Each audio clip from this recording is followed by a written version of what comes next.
지난주 야유예배 시간에 레몬과 같은 인생에 대해서 말씀을 드렸습니다. 기억나시죠? 레몬 자체로는 신맛이 나고 쓴맛이 나서 이맛살을 구불지음을 찌푸릴 정도의 그런 모습이지만 하나님께서 만지시면 그런 레몬과 같은 인생이 오히려 맛깔나고 다른 음식을 빛나게 만들어주는 하나님의 은혜로 바뀌게 되어진다라는 말씀을 지난주에 드렸습니다. 우리가 지난주 말씀을 마무리하고 또 야유예배 장소에서 내려오다가 문득 하나님께서 저에게 주시는 질문과 같은 것이 있었습니다. 제 안의 속삭임이었죠. 그게 무엇이냐면 과연 우리 속에는 레몬과 같은 마음만 있을 것인가, 레몬과 같은 모습만 있을 것인가 라는 그런 질문이었습니다. 그래서 곰곰이 운전대를 붙잡고 곰곰이 그것을 묵상하며 내려오다가 문득 갑작스럽게 그런 생각이 제 안에 답으로 정해지더라고요. 그게 뭐냐면 꿀과 같은 인생도 있다라는 것 말이죠. 여러분, 꿀은 참 귀한 식품인 것 같습니다. 우리가 잘 알고 있는 듯이 꿀에게는 장점이 있는데 이 꿀의 장점은 이것이 음식들에게 또 섞이거나 또 소스라든지 이런 것에 어울려지게 되어지면 이 꿀이라는 것이 풍미를 돋아주는 아주 놀라운 식품이기도 하지요. 그것뿐만 아니라 감기에 걸린 이들에게 참 좋은 영양식품 중에 하나가 꿀이기도 합니다. 그리고요, 또 두피의 건강, 제가 찾아보니까 이 꿀의 효능 중에 하나가 두피를 아주 건강하게 해준다고 합니다. 그래서 꿀 섞인 물로 머리를 일주일에 3번 정도만 헹궈도 두피가 건강해진다고 합니다. 이해할 사람이 맞나요? 네, 제가 찾아보니까 그렇게 나오더라고요. 그뿐만 아니라 이 꿀에는 상처를 치유하는 치유 효과의 능력도 있다고 하죠. 그래서 고대로부터 하나의 치료제가 지금까지 넘어오는 것 중에 하나가 꿀이라고 합니다. 그래서 꿀을 바른다라고 하지요. 또 그것뿐만 아니라 이 꿀은 참 좋은, 아주 좋은 탄수화물이어서 우리 속에 있는 인슐린과 당뇨의 수치를 아주 적절하게 유지하는 능력이 있다고 합니다. 여러분, 교회 안에서도 이런 꿀과 같은 인생을 살아가는 성도들이 있지요. 저는 성도들의 그 모습을 오늘 소개하기보다는 말씀에서 그 한 사람을 찾기를 원합니다. 그게 누구냐면 신약 성경에 나와 있는 빌레몬이라는 사람이죠. 여러분, 빌레몬은 누구와 함께 등장하는 사람이냐면 오네시모라는 사람과 함께 등장하는 사람입니다. 근데 이 빌레몬이 얼마나 이 꿀과 같은 장점을 가진 사람이었냐면 사도 바울이 너의 종이었던 이 오네시모가 이제는 종이 아니라 너의 형제야 라고 하며 보냈을 때 그 보냈던 오네시모를 형제로 받아줄 수 있는 넉넉한 마음이 있는 사람, 그것뿐만 아니라 그 집에 거하는 사람들에게 얼마나 그가 선대를 행했던지 그 속에 있는 모든 사람들, 그의 가정뿐만 아니라 그 집에 거하는 모든 이들이 빌레몬으로 인하여서 기쁨을 누리게 만들었던 아주 좋은 사람이었습니다. 그래서 사도 바울은 이 빌레몬을 향하여 뭐라고 고백하고 있냐면 너의 사랑으로 많은 기쁨과 위로를 받았다라고 고백하는, 그 고백을 드렸던 사람이 빌레몬입니다. 여러분, 이렇게 빌레몬과 같은 성품을 가진 성도들이 교회 안에도 참 많습니다. 너무나 감사합니다. 근데 여러분, 이 꿀은 이렇게 장점만 있는가? 그렇지 않다라는 것이지요. 꿀은 부작용이 있습니다. 특별히 꿀의 부작용을 찾아보니까 꿀을 과다 섭취하게 되어지면 몸이 열이 나고 복통이 나고 설사를 유발한다라고 합니다. 또 거기서 끝나지 않고 비만인 사람, 가슴이 답답한 사람, 그리고 머리가 무거운 사람들은 반드시 금해야 될 음식이 꿀이라고 하지요. 더욱이 1살 이하의 아이들은 먹지 말아야 될 음식이 꿀이기도 합니다. 더군다나 아까 말씀 가운데 꿀의 효능이 당뇨와 또 그 인슐린의 수치를 조절한다고 했는데 당뇨병에 걸린 환자에게는 절대 먹지 말아야 될 음식이 바로 이 꿀이기도 합니다. 제가 왜 장점을 이야기하고 그리고 부작용을 이야기했을까요? 그것은 언제든지 우리들이 갖고 있었던 꿀과 같은 장점이 언제든지 꿀 속에 담겨져 있는 부작용으로 나타날 수 있다라는 것입니다. 역시 그 예를 성경에서 찾아보면 구약성경 에스겔서 말씀에 가보면 두로 왕이 나옵니다. 여러분이 두로 왕에게 하나님께서는 지혜도 주십니다. 또 하나님께서 총명도 주셨어요. 그리고 그 지혜와 총명으로 그 나라를 온전하게 다스릴 수 있도록 도와주셨을 뿐만 아니라 많은 부도 얻을 수 있도록 도와주셨습니다. 그런데 이런 모든 역사가 하나님으로부터 주어진 것인데도 불구하고 두로 왕은 이렇게 말합니다. 내 총명과 내 지혜로 내가 큰 재물을 만들었다라고 말이죠. 그래서 하나님이 이렇게 말합니다. 너에게 준 지혜가 너를 교만케 하였다라고 말이죠. 즉 우리들이 갖고 있었던 장점, 그 꿀과 같이 달콤하고 건강하게 하고 치유케 하고 풍성하게 하고 그리고 모든 사람을 행복하게 만들 수 있는 그 장점이 자칫 잘못하면 부작용으로 교만으로 나타날 수 있다는 것입니다. 오늘 그 교만, 그 이 두로 왕의 이 교만을 미국 노스캐롤라이주 마이클 칸즈 목사님은 5가지의 교만으로 정의를 했습니다. 첫 번째 교만은 뭐냐면 지위의 교만이에요. 그가 낮았을 때는 문제가 없었는데 높아지니 그의 지혜와 총명으로 되어진 것인 양 착각하여 교만하게 되더라라는 것이죠. 여러분 가끔 그런 말 들으실 때 있죠. 나랑 같이 친구일 때는 상관이 없는데 좀 나보다 높은 지위에 올라가요. 아니면 장관이 되다던가 아니면 정말 높은 이사, 상무, 사장이 되어져요. 그러면 그때는 서스럼 없이 보내던 분들이 이런 말 하게 되어지죠. 야, 그 사람 예전과 좀 달라? 이런 말 우리가 할 때가 많지 않습니까? 달라진다라는 것이죠. 오히려 겸손하게 고개를 숙이는 것이 하나님께서 원하시는 것인데 주위에 올라가면 올라갈수록 목을 곧곳이 세우는 그런 모습 말이죠. 또한 두 번째로는 업적의 교만입니다. 내가 다 이루었다라는 것이지요. 그러나 그럴까요? 성경은 모든 것을 이루시는 이는 여호와 하나님이시다라고 말씀하십니다. 여러분 우리가 그것을 기억해야 됩니다. 여러분 느부갓네살 왕이 성벽에 올라가서 다 바라보고 야 이거 누가 이루었다고? 내가 이루었어. 그랬더니 그가 어떻게 됐지요? 짐승처럼 7년 동안 광야에서 살게 되어졌습니다. 그리고 7년 후에 그가 정신이 차려지고 온전하게 예전의 모습으로 돌아오자 그가 이렇게 말해요. 하나님은 교만한 자를 낮추시는 분이시다라고 말했죠. 즉 우리들의 업적이 자칫 잘못하면 나의 교만이 될 수 있다는 것이죠. 그리고 세 번째로는요, 부에 대한 거예요. 왜 하나님께서 부를 주셨을까요? 여러분 부자 되십시오. 그러니까 아멘. 여기에 성가대원들만 아멘 하시고 성가대원들은 부자가 될 줄 믿습니다. 네. 여러분 어떻습니까? 여러분 부자 되세요. 그게 하나님의 뜻입니다. 그러나 돈은 잘 써야 됩니다. 성경에 돈을 막 쓰지 말고 돈을 잘 쓰라고 말합니다. 나를 위해 쓰는 것이 아니라 선을 위하여, 하나님을 위하여, 이웃을 위하여 그 부를 사용할 수 있는 것이 하나님께서 우리들에게 부를 주시는 은혜이지요. 그러나 안타깝게도 우리들이 부자가 되어지고 조금 내가 능력이 되어지면 어떻게 됩니까? 사람들을 무시해요. 요즘 사회에 문제가 된 게 알바생들이잖아요. 알바생들. 여러분 알바생들이 잘못하면 그 잘못한 거 보고 안타까워하십니까? 괜찮아. 아직 초년생인데 그 정도도 뭐 실수할 수 있지? 그럽니까? 대부분 어떡합니까? 너나 무시해? 이게 똑바로 일 못해? 라고 하면서 움직이잖아요. 그러니까 뭐 회사에서 그런 말 하지 않습니까? 이 종업원들은 여러분들을 종이 아니라 여러분들을 위해서 서비스하고 있는 것입니다. 라고 하며 그 문구로 적어놓을 정도이죠. 여러분 우리가 무엇인가를 가졌다는 것이 그게 우리입니까? 돈이 여러분들을 나타내는 것은 아니지 않습니까? 근데 이 돈이라는 것이 부라는 것이 안타깝게도 우리의 영혼을 교만케 할 수 있다는 것이죠. 그리고 네 번째로는 지식입니다. 성경에도 지식으로 교만하여진다 라고 말씀하십니다. 여러분 내가 많은 것을 안다라고 그것이 전부일까요? 그렇지 않습니다. 특별히 하나님의 응답에 대해서는요, 정답이 없습니다. 하나님의 응답에는 해답만 있는 것이죠. 즉 하나님은 다양한 방법으로 하나님은 응답해 가십니다. 똑같은 상황이라도 다르게 역사하시는 것이 하나님이시죠. 그러니 내가 갖고 있는 지식이 전부다라는 생각은 교만이 될 수 있다는 것입니다. 그리고 마지막이 바로 영적인 일의 교만입니다.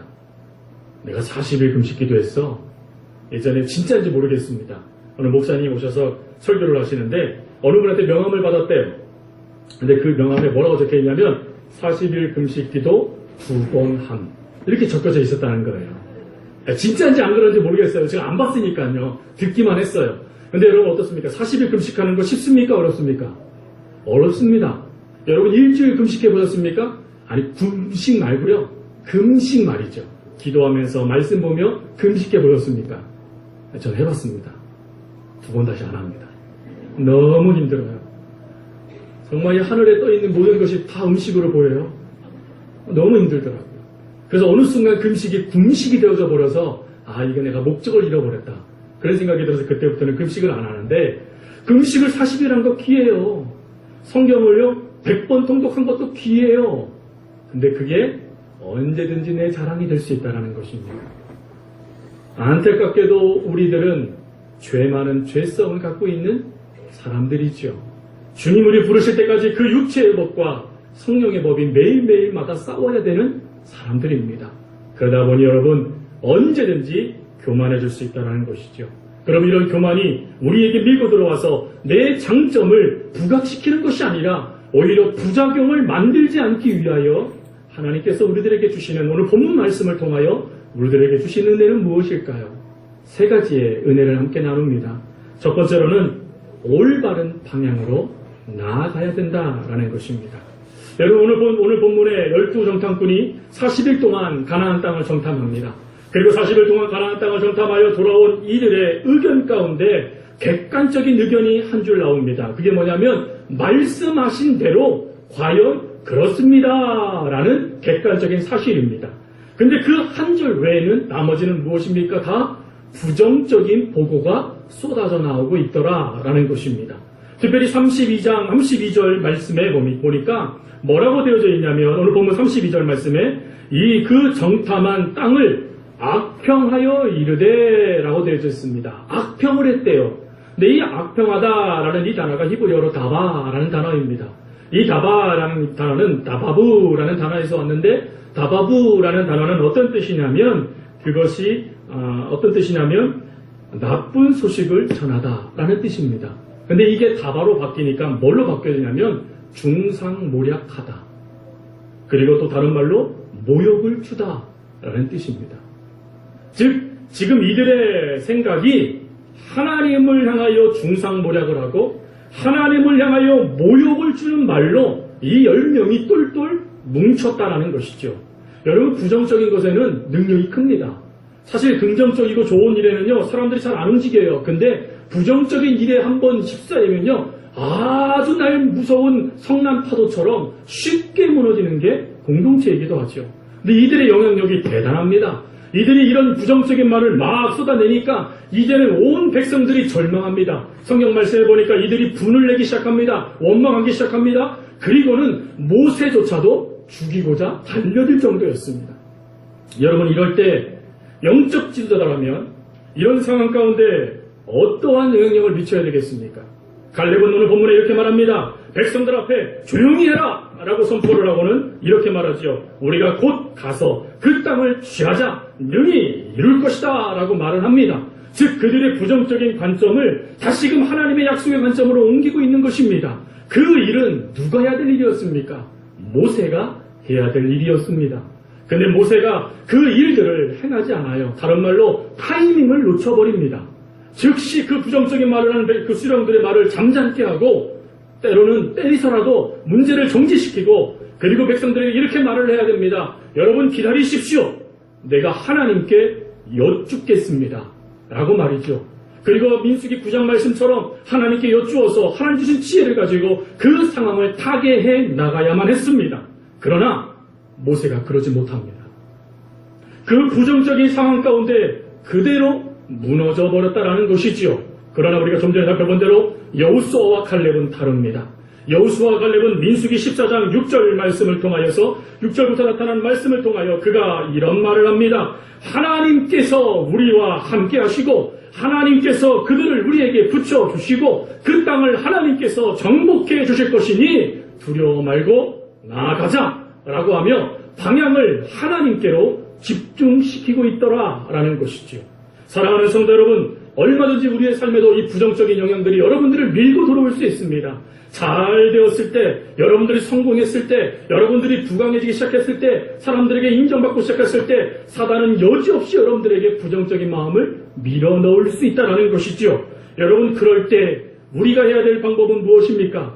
우리가 취해야 될 모습은 무엇입니까? 정말 그렇게 될까? 하고 그 생각에 빠져드는 것인가요? 아니요. 그때 우리가 해야 될 것이 있습니다. 그것이 무엇이냐면 한번 저를 따라해 보셨으면 좋겠어요. 이렇게 고백하는 거예요. 하나님, 그리하지 마옵소서. 이 방법은, 이 말은 제가 쓰는 방법이에요. 목회를 하다 보면, 또 주일날 설교 준비를 하다 보면, 또 여러 가지 일들을 계획하고 움직이다 보면 될 일도 아닌데, 아직 되어진 일들도 아닌데 마음으로 부정적인 생각이 확 밀고 들어올 때가 있습니다. 여러분, 그러다 보면요, 마음이 불편해져요. 여러분, 주일날 최선을 다해서 마음을 다스리려고 애를 씁니다. 왜 그러냐면 성령의 역사를 저를 통해서 하나님께서 내보내야 되는데, 제가 그 역사를 막아버리면 성도들이 복을 못 받으니까 최선을 다해서 그 마음을 누리려고 애를 써요. 근데 무너질 때가 많아요. 근데 무너지지 않을 때가 어느 때였냐면, 하나님 그리하지 마십시오 하고 제가 하나님을 향하여 고개를 들 때였어요. 그래서 그때부터 저에게 있어서 이런 부정적인 생각이 밀고 들어올 때마다 저는 한결같이 그 자리에서 즉시 고백합니다. 하나님, 그리하지 마옵소서.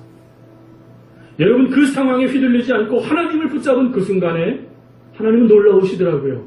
먼저는 제 마음을 평안케 해주세요. 그 생각을 잊어버리게 해주세요. 더 놀라운 건요, 제가 그 어떤 것도 말하기 전에, 어떤 것도 행하기 전에 상황이 정리되어져 있다라는 것입니다. 여러분, 이게 비밀이에요. 여러분 속에 언제든지 부정적인 생각이 밀고 들어와요. 그럴 때 선포하세요. 하나님, 그리하지 마십시오. 나는 하나님만 바라보겠습니다. 고백하며 나아갈 수 있기를 바랍니다.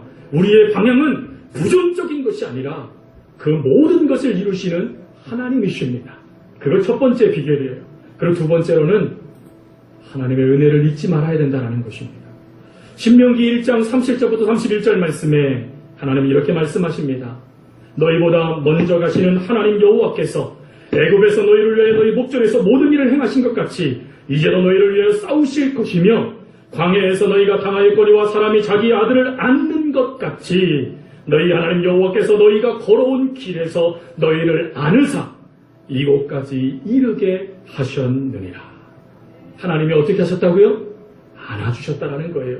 여러분, 이스라엘 백성들이 광야 40년을 어떻게 움직였습니까? 그들의 능력이었습니까? 아닙니다. 하나님께서 안아주셨다라는 거예요. 그들의 발이 부르트지 않도록, 그들의 의복이 상해지지 않도록, 그들이 굶주리지 않도록, 그들이 추위에 떨지 않도록, 그들이 배고픔에 노출되지 아니하도록, 심지어 적군들이 그 민족을 틈타서 그 마음이 무너지지 않도록 하나님께서 날마다 그들을 안아주시며 이끌어 가셨다라는 것입니다. 출애굽한 이스라엘 백성들이 출애굽할 때 무엇을 행했습니까? 그들이 행한 것은 하나님의 말씀에 따라 양을 잡아서 그 양을 문설주에 바른 것밖에 없어요. 그리고 하나님이 가라라고 말씀하셨을 때 간 것밖에 없습니다. 그들은 늘 불평했어요. 늘 원망했습니다. 그럼에도 불구하고 하나님은 한결같이 은혜를 허락하여 주시는 분이셨다는 것이지요. 그러나 그것을 잊어버리니까, 그 하나님을 잊어버리니까 무엇이 나타나느냐? 내가 나타나기 시작했다는 것입니다. 내 생각이 나타나기 시작했다는 것이지요. 내 생각이 발동되니까 옛자아가 내 안에서 살아 역사하기 시작했다는 것입니다. 사도 바울의 위대한 고백이 있지요. 나는 날마다 죽노라. 뭐에 대해서 날마다 죽는다는 것입니까? 바로 이 옛자, 나의 생각, 나의 뜻을 날마다 죽이는 삶을 살지 아니하면 나도 넘어질 수 있습니다 라고 고백하는 게 사도 바울이지 않습니까? 여러분, 하나님의 은혜를 잊어버린 이들을 향하여 하나님은 놀라운 은혜를 이들에게 베풀어 주셨는데도 불구하고 그들이 그 은혜를 잊어버리니 나 중심의 삶을 살아가는 안타까운 모습, 그 놀라운 하나님의 백성의 꿀송이가 오히려 이들에게 부작용이 되어져서 이들을 철저하게 하나님으로부터 끊어지게 만들어버리는 계기가 되어져 버린 이 사건. 여러분, 이런 모습이 안타깝게도 우리에게도 나타나는 모습이라는 것이 문제지요.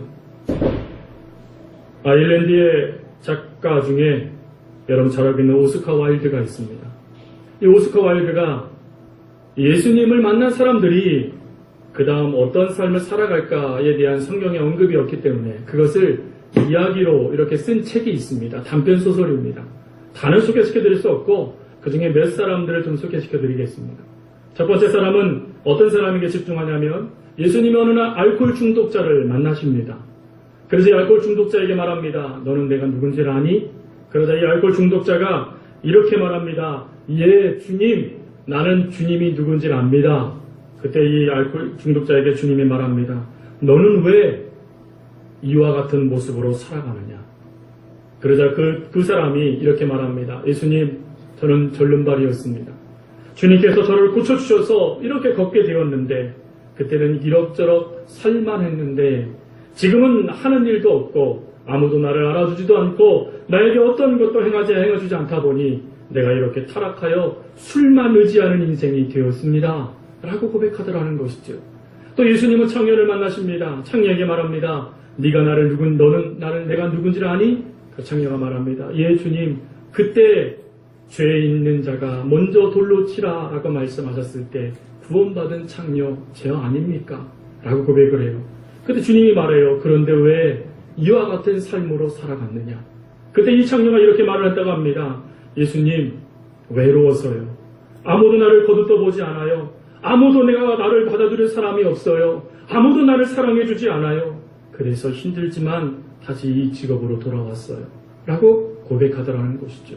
또 한 사람은 조폭을 만났습니다. 예수님이 그 조폭에게 말합니다. 너는 왜 혈기와 주먹으로 그렇게 살아가느냐? 그때 이 사람이 말합니다. 예수님 아시죠? 저는 시각장애우였습니다.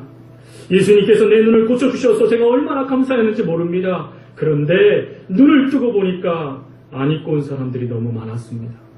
그래서 내가 참다 못해요. 그들을 징계하고 있는 것입니다. 라고 쭉 그들을 만난 이야기들을 적어놓고 있는 겁니다. 그러면서 오스카 와일드가 왜 이 책을 썼을까라는 것을 목차를 쭉 보니까 이유는 간단했습니다. 그 이유는 이런 거였습니다. 은혜를 받고 은혜를 지켜가며 은혜 안에 살고 있는가를 묻고 싶었다. 사랑하는 성도 여러분, 하나님의 은혜 안에 살고 계십니까? 하나님의 은혜가 여러분 가운데 얼마나 많이 주어지고 있습니까? 근데 그 은혜의 삶을 오늘도 살아가며 기억하고 있습니까? 단지 과거다라고 생각하여 과거의 옷장에 집어넣고 그리고 오늘을 살아가고 계십니까? 하나님은 오늘 우리들에게 사도 바울을 통하여 이렇게 말씀하십니다. 우리가 하나님과 함께 일하는 자로서 너희에게 권하노니 하나님의 은혜를 헛되이 받지 말라. 가라사대 내가 은혜 베풀 때에 너를 듣고 구원에 나는 너를 도왔다 하셨으니 보라 지금은 은혜 받을 만한 때요. 보라 지금은 구원의 날이로다. 하나님은 날마다 은혜를 주신다는 것입니다. 여러분 잊지 마십시오. 하나님은 은혜 베풀어 주시는 분이십니다. 그리고 세 번째가 있습니다. 중요한 것이죠. 내가 하나님이 아님을 인정해야 합니다. 여러분 오늘 본문 말씀 외에 민수기 14장 말씀에 가보면 이스라엘 백성들이 이 부정적인 방향에 휩싸이고 하나님의 은혜를 잊어버리니까 이제는 어디까지 올라가냐면 하나님의 자리까지 이들이 올라갑니다.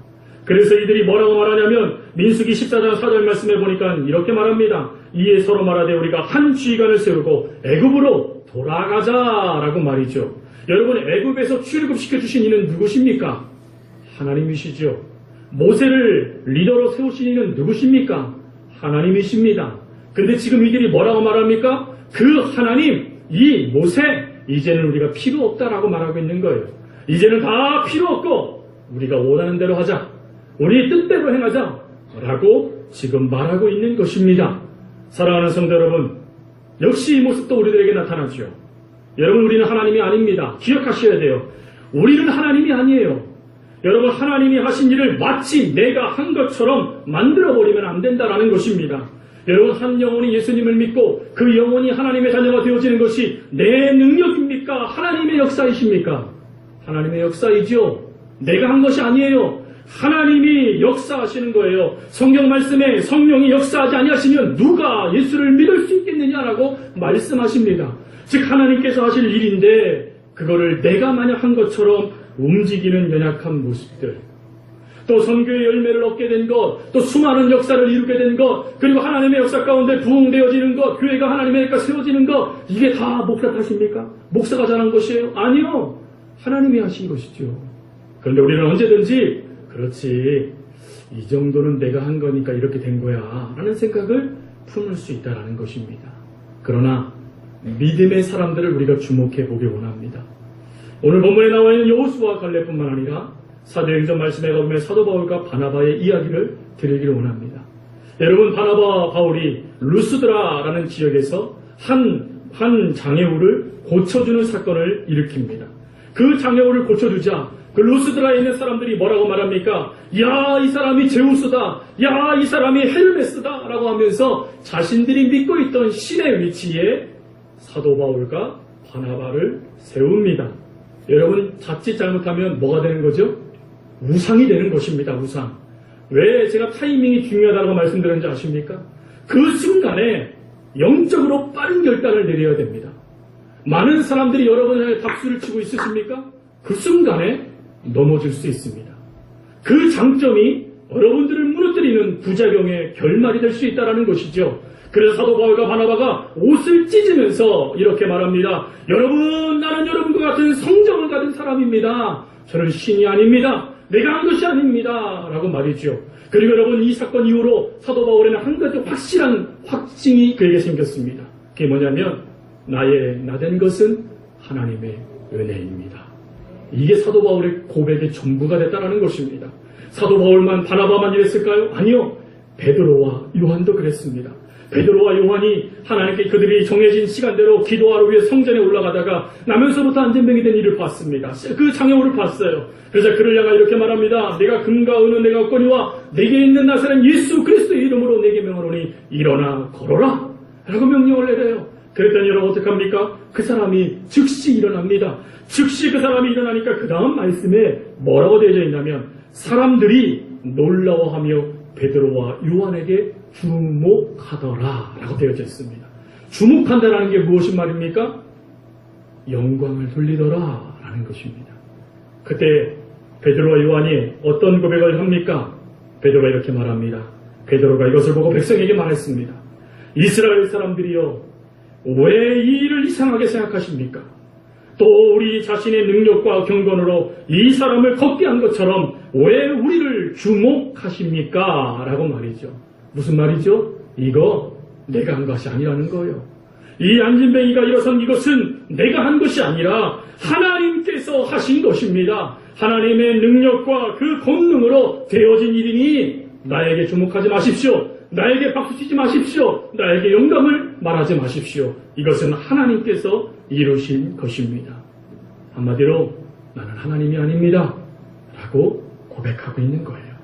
사랑하는 성도 여러분, 사람들로부터 우리가 주목받는 거 받을 수 있습니다. 여러분들이 잘하고 계시다는 뜻이에요. 그러나 그 사람의 꿀과 같은 모습이 하나님께 영광이 되어야 되지 나의 영광이 되어서는 안 된다라는 것입니다. 저는 저에게 모든 성도님들이 그 순간에 하나님 영광 받으십시오 라고 하며 그 영광을 하나님께 돌릴 수 있는 믿음의 모습들이 아름답게 보여지는 은혜가 가득한 소교회가 될 수 있기를 바랍니다. 말씀을 마칩니다. 사랑하는 성도 여러분, 여러분 속에는 수많은 꿀과 같은 장점들, 달란트들, 예수 그리스도의 능력들이 여러분 안에 있습니다. 여러분 그 능력을 위하여서 아니면 그 모든 것을 하나님께 방향을 두고 은혜 베푸시는 하나님을 사랑하며 그리고 모든 사람들에게 하나님을 증거하는 그런 모습으로 꿀을 사용하시겠습니까? 저는 우리 모든 성도님들이 꿀만 나는 성도, 그래서 하나님께 영광이 되어지고 교회는 하나님의 사랑이 넘치며 그리고 성도 간에는 서로의 손을 붙잡고 함께 어울러져 치료하고 회복하고 찬양하고 영광 돌리며 하나님께 놀랍도록 인정받을 수 있는 복된 교회가 되어질 수 있기를 간절히 주님의 이름으로 부탁드립니다. 함께 기도하겠습니다. 참 좋으신 아버지 하나님, 저희들에겐 하나님께서 꿀과 같은 놀라운 장점들을 허락하여 주셨습니다. 하나님, 그러나 우리가 그 꿀과 같은 놀라운 장점을 가지고 하나님을 위해서 사용하고 있는지, 나를 위해서 사용하고 있는지 늘 우리를 날마다 점검할 수 있는 은혜를 주십시오. 그리고 무엇보다도 매 순간 하나님 저희들에게 지혜를 주셔서 분간할 수 있는 은혜도 주십시오. 이것이 하나님으로부터 온 것인지, 이것이 사단으로부터 온 것인지, 이것이 내 욕심인지, 이것이 하나님의 뜻인지 분간할 수 있는 은혜를 하나님 저희들에게 더하여 주옵소서. 특별히 부정적인 생각들이 우리들에게 밀고 들어올 때가 많습니다. 하나님, 그럴 때 모든 것을 역사하시는 하나님을 향하여 고개를 돌릴 수 있는 저희들이 되게 하여 주시옵시고, 그리고 매 순간 하나님의 은혜에 감사하며 고마워하며 그 은혜 안에 날마다 거할 수 있는 주의 자녀들 되게 하여 주시옵시고, 그리고 무엇보다도 되어진 일들이 나를 통하여 하나님께서 이루신 일들이 나를 드러내는 것이 아닌, 하나님, 나는 막대기입니다. 하나님, 막대기 같은 나를 사용해 주셨으니 감사합니다 라고 하며 하나님을 높여드릴 수 있는, 영광 돌릴 수 있는 오히려 축복이 되어줄 수 있도록 주여 도와 주옵소서. 참으로 아버지 하나님께서 그리하여 주실 것을 믿고 감사드리오며, 이제는 우리 주 예수 그리스도의 은혜와 하나님 아버지의 무한하신 사랑과 성령님의 교통 교제하심이 오늘 하나님을 향하여 얼굴을 들겠습니다. 하나님의 은혜를 잊지 않겠습니다. 그리고 하나님은 하나님이십니다 라고 인정하며 살아가고자 다짐하는 귀한 주의 자녀들 머리 위에와 그리고 모든 삶의 자리 위에 이제로부터 영원토록 함께 하옵시기를 간절히 축원하옵나이다. 아멘.